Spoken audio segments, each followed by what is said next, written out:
O Senhor esteja convosco. Ele está no meio de nós.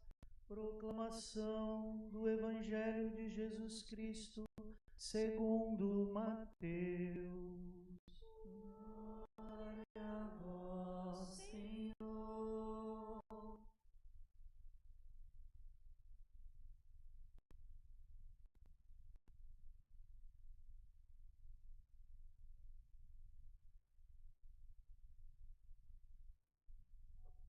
Naquele tempo, os 11 discípulos foram para a Galiléia, ao monte que Jesus lhes tinha indicado. Quando viram Jesus, prostraram-se diante dele. Ainda assim, alguns duvidaram. Então Jesus aproximou-se e falou: Toda a autoridade me foi dada no céu e sobre a terra. Portanto, ide e fazei discípulos meus todos os povos, batizando-os em nome do Pai e do Filho e do Espírito Santo, e ensinando-os a observar tudo o que vos ordenei.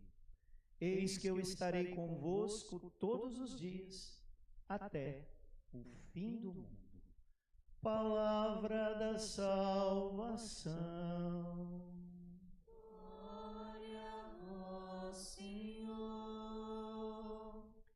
Podemos nos sentar. Estimados irmãos, estimadas irmãs em Cristo, se alguém quiser, olha, temos 4 lugares aqui na frente para quem quiser se sentar, se acomodar melhor e assim vivermos esta nossa solenidade. Hoje, dentro do nosso tempo pascal, nós celebramos a solenidade da Ascensão do Senhor ao céu. O que isto significa para cada um de nós, irmãos? O que diz a nós saber que Jesus subiu ao céu e hoje nós fazemos esta memória, nós vivemos esta realidade, nós voltamos nesta manifestação da glória de Jesus a nós e assim reavivamos a nossa fé. Por isso, esse dogma de fé, queridos irmãos, é professado por nós a cada domingo.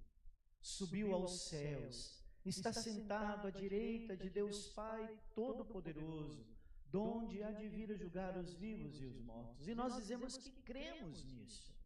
Cremos no céu, cremos na eternidade. Cremos que o nosso Senhor e Salvador está, contudo, sob a sua soberania. Tudo está sob os pés e a autoridade de Jesus. E é nele que nós, então, depositamos a nossa confiança, ou não. Aí começamos, então, a refletir. Você coloca em Jesus toda a sua confiança? Você tem os seus olhos voltados para o céu, onde lá, querido irmão, querida irmã, é a sua finalidade? Porque eu, como cristão, e cada um de nós, como cristãos, sabemos que a morte não nos pode dominar, que a morte não tem poder sobre nós, que a morte já foi vencida por Cristo, para que nós, então, pudéssemos alcançar a glória da qual está a nós destinada pela vitória de Cristo. Mas nós cremos nisso? Ou ficamos com medo da morte? Ou ficamos com medo das situações desta vida? Porque os nossos olhares, infelizmente, ao invés de estarem cada vez mais voltados para o alto, para o céu, onde está Deus, onde está a nossa esperança, onde nós depositamos toda a nossa confiança, e é onde nós então queremos um dia estar, porque nada pode nos deter. Pois a nossa esperança, a nossa fé está em Cristo, ou não? Ou será que nós estamos, queridos irmãos, e isso é algo que precisa então ser refletido por nós, será que nós não estamos demais com os olhos voltados para baixo? Com os olhos voltados especialmente para as telas? Penso que tem pessoas que quando chega no final do dia está com dor no torcicolo, está com o torcicolo no pescoço, porque de tanto ficar olhando para a tela do celular, de tanto ficar olhando para esta realidade do mundo, de tirar os olhos de onde deveria estar. Ficamos tão vidrados, voltados, e aqui, infelizmente, queridos irmãos, depositamos a nossa esperança que esquecemos do céu. Nós somos cidadãos do céu. Aqui nós somos peregrinos. Um turista fazendo uma viagem, um dia chegou numa cidade e descobriu que lá tinha um grande sábio, que todos veneravam. Ele teve até uma curiosidade de querer conhecer esse sábio. Foi até a casa do sábio. Ficou espantado com a simplicidade da casa. Adentrou a casa e chegou até onde estava o sábio. Uma cela simples, um quarto simples. A sua cama, uma cômoda e os seus livros. E nada mais. Olhou para tudo aquilo e ficou intrigado. Perguntou ao sábio: onde estão as outras coisas? Os seus móveis, os seus bens, as outras coisas importantes da vida? O sábio se voltou para o homem e perguntou: onde estão os seus móveis? Onde estão as suas coisas? Onde estão as coisas importantes da sua vida? E aí aquele homem disse: mas eu sou um turista, eu estou aqui de passagem. O sábio voltou-se para ele e disse: eu também. Eu estou aqui de passagem. Eu sou um cidadão do céu. Eu sou um cidadão que preciso e devo cada vez mais ter os meus olhos voltados para o céu. Por isso, as orações, queridos irmãos, que nós chamamos de eucologia da nossa liturgia, elas nos falam exatamente desta dimensão. A oração da coleta é uma oração que recolhe as nossas intenções. Por isso, sempre eu digo, coloca as suas intenções. Então, naquela oração, nós recolhemos as intenções e unimos aquilo que é o centro, queridos irmãos, do que nós estamos celebrando. A oração da coleta, ela mostra qual é o objetivo do qual nós estamos celebrando. Então, se você e eu ficarmos atentos, sempre nesta oração, nós estaremos meditando sobre aquilo que é o centro, aquilo que é o objetivo da igreja em despertar a nossa atenção. E nós ouvimos então nesta belíssima oração: Deus Todo-Poderoso, fazei-nos exultar de santa alegria e fervorosa ação de graças, pois na ascensão de Cristo, vosso Filho, nossa humanidade foi elevada junto a vós. Então a primeira e importante dimensão é essa. Onde está, queridos irmãos e irmãs, o nosso coração, a nossa humanidade? Está em Cristo no céu.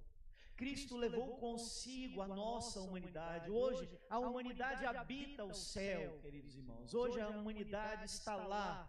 E por isso o nosso coração deseja estar lá. Por isso nós sabemos que fomos elevados a uma dignidade acima dos anjos, porque está lá a humanidade no céu, junto de Deus.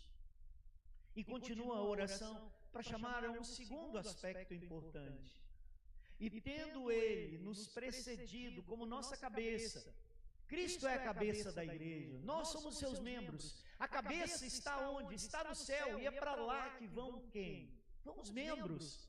Então a cabeça já está lá, esperando então o seu corpo, esperando cada um de nós, desejando que cada um de nós então cheguemos então a esta glória do céu. Tendo Ele nos precedido como nossa cabeça, nos chama para a glória como membros do seu corpo. A nossa vida aqui, queridos irmãos e irmãs, é uma subida para o céu.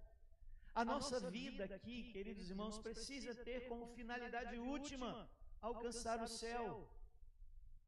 Mas só vai conseguir alcançar o céu aquele que acredita. Acredita que existe céu. Parece que muitos não acreditam mais nem céu e nem inferno. No passado se falava com mais insistência sobre a questão do inferno, e as pessoas ficavam tremendo de medo porque não queriam ir para o inferno. Hoje, quando a gente fala do céu, parece que as pessoas dentro do coração delas dizem assim: isso aí é uma fantasia de criança. Não, é uma coisa de criança. Yuri Gagarin, quando subiu pela primeira vez e chegou até a Lua, ele disse: não vi Deus aqui não, não tem nada de Deus aqui. E muitos acabaram também se colocando nesse lugar. Só que o céu, queridos irmãos, não é um lugar espaço físico. O céu é o coração de Deus. O céu vai além, queridos irmãos, da realidade do mundo do qual nós vivemos. O céu, queridos irmãos, é a eternidade junto de Deus, onde já está o corpo de Cristo. E corpo precisa de espaço, então nós sabemos mesmo que por razão física é necessário espaço para o corpo, então existe espaço para o céu, porque Cristo já está lá, de corpo, de alma, como está também nossa Mãe Santíssima. E aguardando a quem, queridos irmãos? Aguardando cada um de nós, para que nós também um dia cheguemos lá, cheguemos neste lugar, neste coração de Deus, no colo de Deus, experimentemos, queridos irmãos, esta realidade que alimenta e fortalece cada vez mais a nossa esperança, a nossa fé, a nossa continuidade. O nosso prefácio, que nós vamos rezar daqui a alguns instantes, mostra também uma realidade importante para cada um de nós. Ouviremos: o Senhor Jesus, Rei da Glória, vencedor do pecado e da morte, ante os anjos maravilhados, subiu hoje ao mais alto dos céus, constituído mediador entre Deus e a humanidade, juiz do mundo, Senhor do universo. Todas as coisas estão sob o senhorio de Jesus. Então é nele, não são nas coisas. Se todas as coisas estão sob o seu senhorio, sob a sua autoridade, tudo depende dele, por que eu, ao invés de depender e colocar a minha esperança nas coisas e pessoas, eu não coloco naquele que é o soberano de todas as coisas?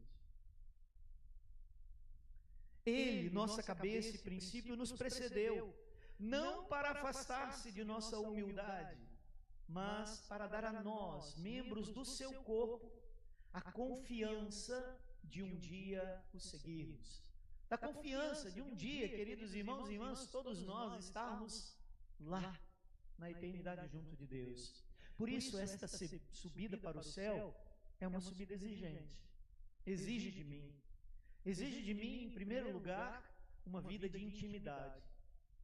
É um escondimento em Deus. Assim como Jesus viveu aqui, queridos irmãos, a sua humanidade, sumiu a nossa realidade humana, e durante 33 anos ele viveu aqui junto de nós, escondido, escondeu a sua divindade, manifestou toda a sua grandeza na sua humanidade, realizou, é claro, inúmeras graças, milagres e prodígios, queridos irmãos, por causa da sua intimidade com Deus, por causa da sua vida com Deus. Não quis, queridos irmãos, manifestar de modo pleno a sua divindade. Apenas por um momento, antes da sua ressurreição, ele fez isso se transfigurando diante dos seus discípulos. Ele demonstrou ali toda a sua glória, e os discípulos ficaram espantados. Mas durante todo o restante da sua vida, queridos irmãos, ele viveu no escondimento. Ele viveu na intimidade com Deus. Ele viveu na busca sempre da realização da vontade de Deus, para que alcançasse, então, o êxito da sua missão e chegasse à sua glória. É também o nosso caminho. É o nosso lugar de escondimento. Qual é esse lugar? É a nossa vida de oração, é a nossa vida de intimidade, é a nossa vida sacramental, é a nossa vida com Deus. Sem uma vida de oração, sem uma vida sacramental, sem uma vida de intimidade com Deus, é impossível subir até o céu. Não vai subir. Não vai subir ao céu se não tiver essa intimidade. Como está a sua vida de oração? Como está a sua intimidade com Deus? Como está a sua vida sacramental? Há quanto tempo você não se confessa? Há quanto tempo você não vive realmente a dimensão dos sacramentos em um estado de graça, como o de hoje, que é a nossa Eucaristia? Como vai subir ao céu? Não vai. Vai ficar aqui atrelado, agarrado, com o olhar para o mundo. A segunda realidade, queridos irmãos e irmãs, é a nossa vida, é o nosso amor. Jesus E eu vou citar apenas duas passagens. Lá no Evangelho de São Mateus, no capítulo 5, no Sermão da Montanha, Jesus diz: bem-aventurados os pobres, bem-aventurados os pacíficos, bem-aventurados os mansos, bem-aventurados os puros de coração, bem-aventurados os perseguidos, bem-aventurados aqueles que buscam então viver a justiça. Por quê? Porque verão a Deus, porque receberão misericórdia, porque alcançarão a graça da salvação. Então é a vivência, queridos irmãos, da minha vida na fé, no amor ao outro, que faz com que eu seja também merecedor desta glória e subindo, chegar um dia então a ser recepcionado por Deus na sua eternidade. Segunda passagem também do Evangelho de São Mateus, capítulo 25. Eu estava nu e me vestistes, eu estava com fome e me destes de comer, eu estava com sede e me destes de beber, eu estava preso e fostes me visitar. Alguns perguntam para Jesus: mas quando nós te vimos nu, com fome, preso, e fomos te visitar, ou te saciamos, ou te demos de comer? Jesus vai dizer: todas as vezes que fizestes a um desses pequeninos, foi a mim que fizestes.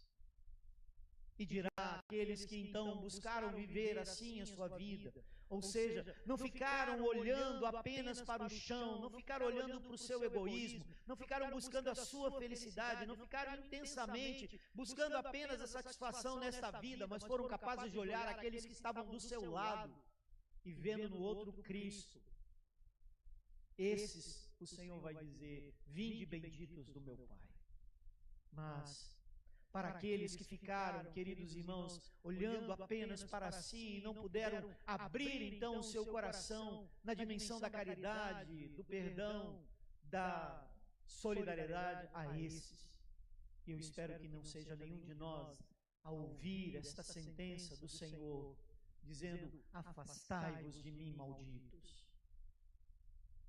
Por isso, é vivendo, queridos irmãos, a nossa fé, na confiança em Deus, é vivendo a nossa fé, queridos irmãos, seguindo os ensinamentos de Cristo, é vivendo a nossa fé como testemunhas do Cristo, é que nós seremos então merecedores desta glória, alcançada por Cristo, no qual eu e você, como membros do seu corpo, sua igreja, um dia receberemos na eternidade, porque Ele deseja nos salvar. E por isso, a subida de Cristo, queridos irmãos, não foi um abandono de nós. Muito pelo contrário, agora o Senhor está ainda mais perto de nós. Se antes Jesus era o Deus Emanuel, que quer dizer Deus conosco, agora, queridos irmãos, Ele é um Deus em nós, dentro de nós. Ele habita dentro de nós, pela graça que todos nós recebemos do Espírito Santo. Ele fala em nós através do Espírito. Ele age em nós através do Espírito. Ele nos leva a realizar as obras que certamente agradam o seu coração na força do Espírito. Por isso, o Senhor, nesta celebração, já aponta para a realidade de Pentecostes. Quando São Lucas, escrevendo a cada um de nós: ó Teófilo, quem é Teófilo? É você, sou eu. Teófilo quer dizer filho de Deus, Teo, Deus, Filo, filho. Lucas está escrevendo para nós: ó filho, filha de Deus, sede minhas testemunhas, porque sobre vós virá o poder, virá o Espírito Santo, para que vocês me testemunhem até o confim do mundo, para que vocês vivam a dimensão da fé e do amor, para que vocês trilhem esse caminho. Eu digo para cada um de vocês: eu estarei convosco, eu estarei dentro de cada um de vós, eu estarei iluminando, conduzindo cada um de vós até o fim dos tempos. E é assim que o Senhor fica junto de nós. Muito, queridos irmãos, muito mais presente do que quando Ele esteve vivo na sua humanidade. Porque vivo na sua humanidade, no seu escondimento, Ele não poderia estar em vários lugares ao mesmo tempo. Ele está aqui, queridos irmãos, mas Ele está também em vários lugares ao mesmo tempo, porque Ele não tem mais este limite espaço-temporal. Ele está presente em cada sacrário espalhado nas nossas inúmeras e milhares de comunidades no mundo. Ele está presente nos sacramentos, Ele está presente junto de você. E por isso Ele deseja te salvar. Mas para isso, repito, é necessário que tiremos os olhos do chão, queridos irmãos. Tiremos os olhos desta realidade e voltemos o nosso olhar para o alto onde está Cristo, onde está nossa cabeça. E nós, como seu corpo, membros da sua igreja, queremos também um dia chegar.